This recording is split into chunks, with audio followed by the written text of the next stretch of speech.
everybody, and welcome back to yet another very exciting episode of the Friends Talking Fantasy Podcast. My name is Charles, and with me today, as always, is my lifelong friend and co-host, Dylan. Ready to talk some fantasy with my friend Charles. I'm ready to talk some fantasy with my friend as well, Dylan, but not just any fantasy today. Oh. That's right, because today we are talking about the next book in our Friends Pitching Fantasy series. This was, we had read, what was the heck the book? Oh, Dune. We read Dune, of course, and we watched the movies. That was a fun experience. And all the while, we've been enjoying the book that we're here to discuss today, the self-published Spiffbo finalist, Legacy of the Brightwash by Krystle Matar. Yeah, I'm pumped to get into this one with you, Charles. I pitched it to you. I pitched it against some real titans of the genre. Book 1 of Malzahn, Book of the Fallen, and Book 2 and 3 of Scott Lynch's Gentleman Bastard sequence. So we put it to votes on X and Instagram, and really the crowd on X came out to support Krystle Matar. You guys made your voices heard. I'm going to be honest, I was ready to vote for Scott Lynch's work, and then the fan response was so strong. And I have been very curious about this book for a long time, and it's been on my TBR for a while, Spiffbo finalist, and then so many people that we, enjoy and respect in the community, including Krystle Matar herself, were saying such glowing things about this book that I was like, well, I'm more than happy to dive into this. And we're here today. This is our spoiler-free discussion. So if you guys have not checked out the book yet, this is a great episode to be listening to. And we will dive into our spoiler-filled discussion later in the week. Isn't that so, Dylan? That's exactly so from the listener perspective. We will be sitting here and recording both of them, lay in behind the scenes a little bit. But this is part of our new format where we want accessible episodes for folks who haven't yet read the book, and maybe they find out that they want to read the book by the end of the episode. And that's what this is. And then, and if you're listening and you haven't read and you're trying to avoid the spoilers, but you're washing dishes or you're driving or something and you start panicking, looking for the button, that's gone now. Now you just listen to this episode and you're good. Just, don't even start the other episode and you're set. So, yes, so all very exciting. And I guess, let's get into it, Dylan, because you hadn't read this before either, right? Or had you? I had not, no. Okay, so first time read for both of us. And I guess the first thing that happened was just a huge response from the fans and just this huge support for this book. And we obviously knew it had its accolades, right? For a self-published book to be in the Spiffbo finalist is huge. And I just, my question to you, Dylan, between all of the clamoring for us to read this and the, the positive PR that it's gotten, has this book lived up to the hype for you? It has, yeah. I was very impressed with Krystle's writing. I think a big thing that people were focused on is the uniqueness of the story, and I think that's because it draws from so many different subgenre elements, including mystery, including that steamy romance that we all know makes Charles blush, and then of course just fantastic character work in this gaslamp fantasy setting that's also oftentimes called grimdark. I don't know if I personally consider this book to be that grimdark in its themes, but we can get into that a little bit more later. So Charles, I'm gonna ask you: do you feel that this book was as unique as a lot of folks were were saying, because I feel like that was the big theme when I was going through reviews and when I pitched this book toward you, drawing from a lot of our friends in the community's views. And then yeah, once you say that, I'll read the premise, because I don't want to go too deep into the episode without folks who haven't read it knowing what the book is about. Yeah, let's just, you want to dive right into the premise and then I'll answer your uniqueness question. Yeah, sure. So starts with follow the law and you'll stay safe. But what if the law is wrong? Tashue's faith in the law is beginning to crack. 3 years ago, he stood by when the authority condemned Jason to the brutality of the rift for non-compliance. When Tashue's son refused to register as tainted, the laws had to be upheld. He'd never doubted his job as a regulation officer before, but 3 years of watching your son wither away can break down even the strongest convictions. Then, a dead girl washed up on the bank of the Brightwash, tattooed and mutilated. Where had she come from? Who would tattoo a child? Was it the same person who killed her? Why was he the only one who cared? Will Tashue be able to stand against everything he thought he believed in to get the answers he's looking for? So that's a premise for all you folks. That's from Goodreads, and presumably on the back of the book or what have you. So yeah, Charles, it sounds super unique when I read through that Right. back of the book Right. there. What did you think, having actually read through the book? Yeah, I thought I was getting into like a procedural mystery story with fantasy elements, and it's kind of, I mean, it's not procedural at all, but there is some sort of, he works in law enforcement and he's doing an investigation and he's interviewing people. And so, look, there is some of that, but that's not really what this book is about. I see you had mentioned grimdark as well, and it's not what I would consider grimdark, but I do definitely see the influence. It's got this, even from the synopsis, questioning the integrity of the government and all of that, which can be a grimdark theme. I saw it described, like in my audiobook at the end, it said, "Oh, for more gas lamp fantasy." And I was like, gas lamp fantasy? And I had to do it. I was like, I think I know what that means, but I'm going to Google it anyway, just to be sure. And it's like a subgenre of historical fantasy, like Victorian era, Yeah.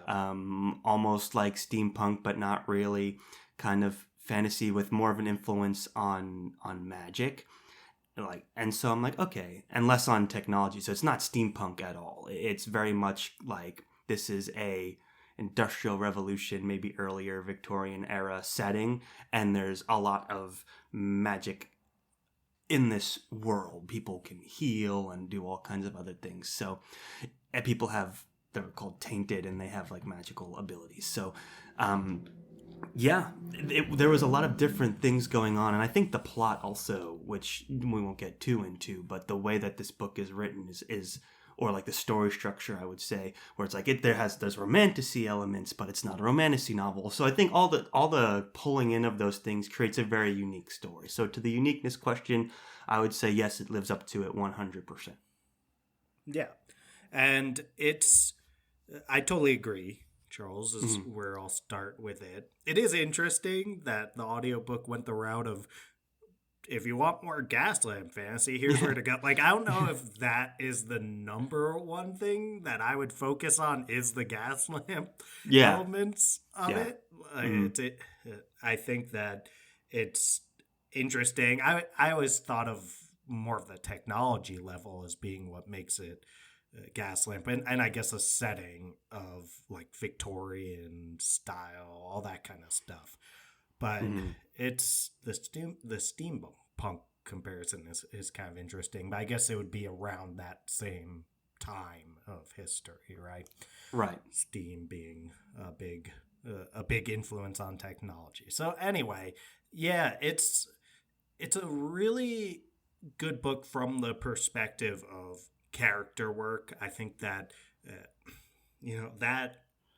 that premise leans a lot more on the mystery and the questions that are being asked.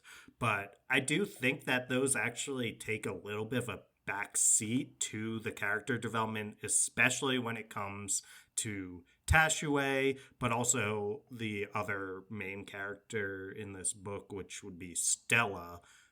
It's interesting she's not even mentioned in that back of the book.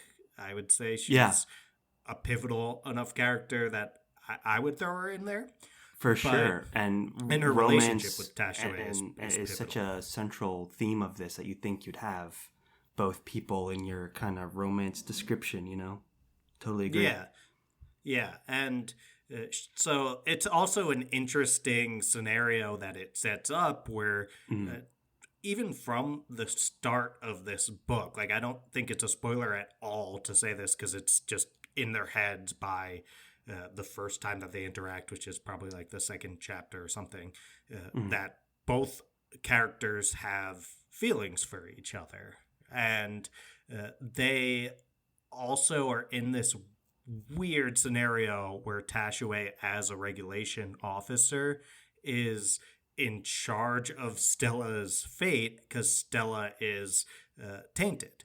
Mm. Tainted are the people in this world who have magical powers, and there's a caste system element to this where the tainted are definitely viewed as lesser than the Yeah, non-tainted definitely. people, which is yeah, and it's interesting. That's something we've seen a lot before, where the people who are more powerful are actually the oppressed, or at least Yeah. powerful in the sense of like physical or magical power. But within Mm. the system that they're in, they are rendered like socioeconomically, culturally, all those kind of things, powerless.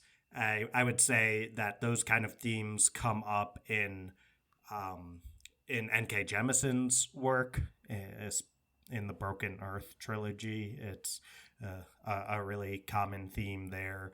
So a lot to get into in terms of themes, and definitely another one being the like losing of faith in the system, and of Mm. course that's tied into all the Yeah. tainted stuff. But Or anyway, even going like back, your involvement in everything that's bad about the system just through your complacency, which is a big part of yeah, this character too. Mm. of course, yeah, Because she's like, "Oh, like he's he is, beginning to crack," and you're like, "Yeah," And you're like, "Come on." yeah, he's someone who The government really is bad.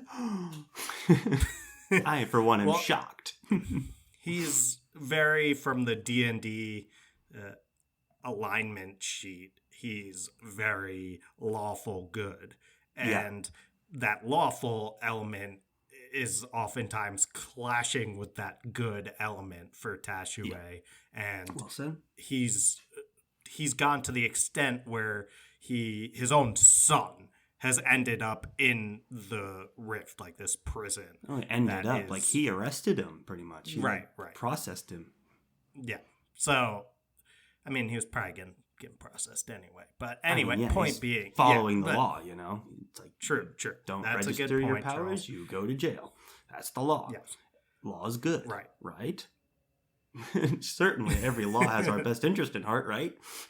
So, if you're someone who's always kind of, maybe not dabbled in self-published that much, this is one of those easy to recommend ones of like, here's what this world can do. Here's what, you may overlook by not choosing to read self-published works. You miss out on unique stories and characters and authors like this one. And Krystle Matar is certainly like, her writing abilities are way up there with any traditionally published author, in my opinion. Yeah. I mean, I think that people can underestimate how many amazing self-published books are out Yes. there because they they're used to reading traditionally published books. Those are the books that are in the bookstore, but there's so many well-written self-published books, just like there's so many well-written traditionally published books, and being traditionally published doesn't make you necessarily have an awesome book on your hands, and being self-published, you can definitely have a lot of books that are extremely well written, extremely enjoyable. I think it's just where people can get worried about picking up a self-published book is they feel like there's a little bit less of like there can be less eyes on a self-published book than there Mm, are on a traditionally yeah, published book. And by yeah. that I mean this isn't the case with Legacy of the Brightwash, and it's not the case with these books that come in with the accolades of Spiffbo finalist and that kind of stuff. But anyone can just go out and self-publish their book without showing it to anyone. So I think that's where sometimes the concerns come in. But then, like, once you're seeing people are really enjoying the book, it becomes, all right, I don't really Yeah, and care I wonder anymore how many whether. people, like, I've seen other reviews too, where they mention that this book has been in their TBR for a while. And I just wonder how many people out there, for whatever reason, have put this book on the TBR, like, ooh, Stabby Award nominations, ooh, Spiffbo, and just never, like, dived in for one reason or another. Like, I was fortunate enough that you pitched it and fans encouraged us to read it. And I would say for anyone that's listening to the spoiler-free version that's on the edge is that it's a I know sometimes reading a book can be considered a risk. Like choosing to read a book is always risky, but for your It's the time. But risk it's of your this one time, yeah. is worth the risk 100%, especially if you enjoy the fantasy genre on any level. There's a lot working for this story. You know, I want to make that clear. It's like to me, the writing abilities, the thematic developments, and the character work are really, really strong and worth diving into for sure. You know, we touched on Tashaway a bit. We touched on some of the genres that it's dabbling in. We touched on the book cover. It's all there. So if any of that is of any interest to you, and you've like got this circling your TBR, if this has been on your TBR for a while, like take the plunge, man. Go for it. Like, yeah, it's a little bit longer, but you know, you hit that audiobook at 2x speed and you're good, man. You're done in like, you know, 12 hours. It's not bad. It's highly recommended for me anyway. Yeah, and I'll also say you mentioned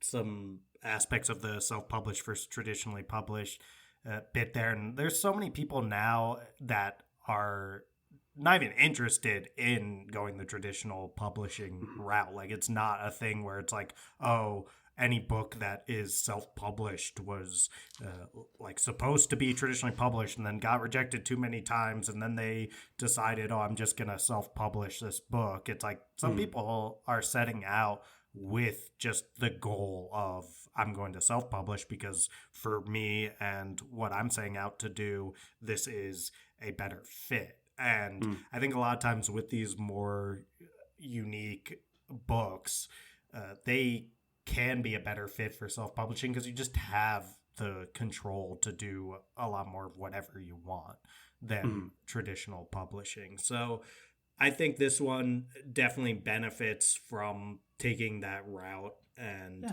And in the I'm days of glad. I like don't know the social story behind. media and like Yeah, new methods of distribution, like this book is easily available on Kindle, whether it's the audiobook, like it's part of the Audible, you know, subscription that you can easily get your audiobook, and it's, you know, readily available on Kindle as well. So it's like you don't need to be traditionally published to get that. It's like before you would, if you're either on the shelf in the bookstore or you're not, and that was the only way you get any kind of distribution.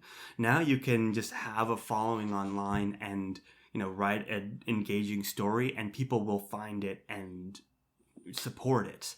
So in those cases, yeah, there's really there's a lot less distinguishing self-published from traditionally published, and even mainstream authors are releasing books independently now because it's like, why would I go through this system? And you even read something like, not to divert the conversation away from Krystle Matar, but even someone like Brandon Sanderson dropping Kickstarter books and like renegotiating with Amazon and all these other things to more traditionally mainline his books to an audience. It's the same thing. So like there should not be any hesitancy towards jumping into like this book.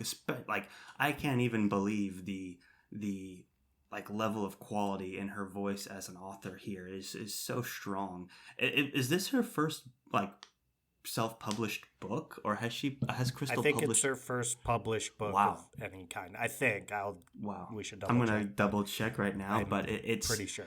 it's very strong, and I was very Right. impressed. And it's one of those things where it's like, dang, she had these characters so fully realized, this world so fully realized. Just when they walk down the street from one place to the other, and they're talking to people, and they're stopping at shops, and this and that, and it's just like this whole slice of life is almost a huge part of this, and it goes back, it feeds into the character work really well, and it's just really well done from that perspective, for sure. Totally agree, Charles. Well, for those of you who've tuned into this spoiler-free section, I would say hopefully our endorsement of this book, it's glowing like a gas lamp. So I hope that that has inspired you to pick up this book if you haven't. Like we've said, really strong prose, really great voice, unique premise, awesome character building, and some real big picture themes to chew on in this novel. So if that sounds, and of course, that steamy romance that makes Charles blush. So he's blushing right now. And if you, and yeah, if that sounds like your jam, you're going to have a great time with this book. So we'll leave you with that and get going with the spoiler-filled episode that will drop in a couple days. Well said, yes.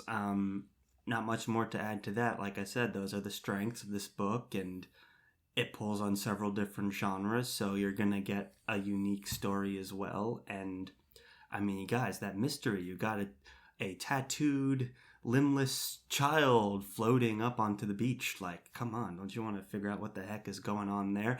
The reveal of that was, I'll say, pretty disturbing and interesting. So we'll get all into that in the spoiler-filled section. And for you guys, you'll just have to either listen to that episode or, read the book and find out what that was all about, because you won't guess it. So there we go, guys.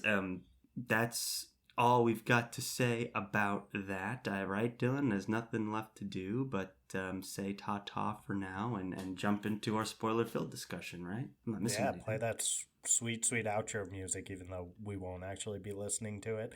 But I will have canned it in by now, probably. I don't know. We're still feeling these episodes out. Can it, Charles? Yeah. It's playing by now. We're enjoying it. If you like what you heard, I'll just say, engage with us over on social media. That's at the FTF Podcast on Instagram and TikTok and all that. And then there's a number 1 at the end for the Twitter. And now, Dylan, if you like what they... Yes, the FTF Podcast with a number 1 at the end for Twitter. And Dylan, if they like what they heard today and they want to support the show even more, then following us over on the socials, what can they do? Toss 5 stars to our podcast. You can do that over on Spotify by hitting about and then clicking where the stars are at. Hopefully that might change at some point in the future if you're listening to this, but you can figure it out. Come on. Listeners, you know how to rate and review on Apple Podcasts as well. That means you can write nice things about us. Talk about how it's incredible that Charles powers through these romance novels, even though, once any of those steamy scenes start hitting, I mean, he has to just take a break to cool down. So, but you don't even have to do that. Just listening is more than enough. Thank you so much for doing that. Yes, guys, thank you all so much for listening. You're awesome. Don't forget to check out our spoiler-filled discussion in a few short days here. Thank you. And as always, guys, go forth and conquer, friends.